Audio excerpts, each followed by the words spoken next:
दोस्तों, हमारे नए नए वीडियो गीत देखने के लिए हमारे YouTube चैनल को सब्सक्राइब करें और न्यू अप टू डेट से जानने के लिए बेल आइकन को क्लिक करें।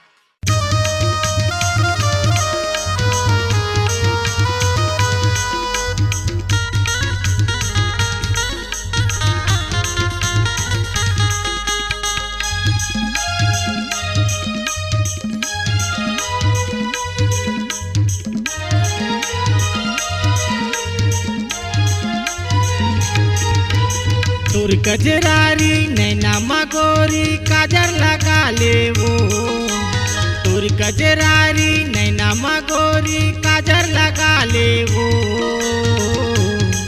अरे गोरी गोरी दोनों गाल मरानी पाउडर लगा ले वो, गोरी गोरी दोनों गाल मरानी पाउडर लगा ले वो। तोर गजरारी नैना मगोरी काजर लगा ले वो, तोर गजरारी नैना मगोरी काजर लगा ले वो।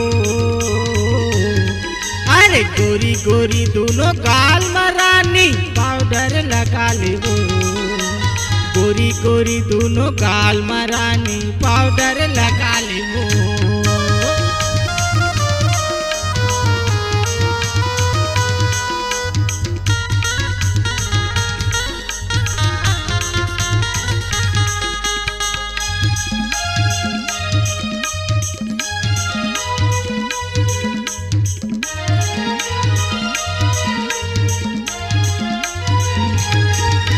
लाली गुलाबी होठ दिखाए वो गाल हवे रसदार, लाली गुलाबी होठ दिखाए वो गाल हवे रसदार।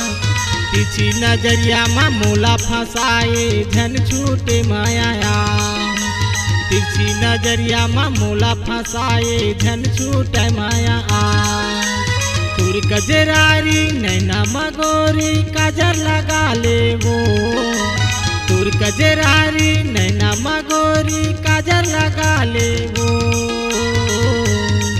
अरे गोरी गोरी दोनों गाल मरानी पाउडर लगा ले वो, गोरी गोरी दोनों गाल मरानी पाउडर लगा ले वो।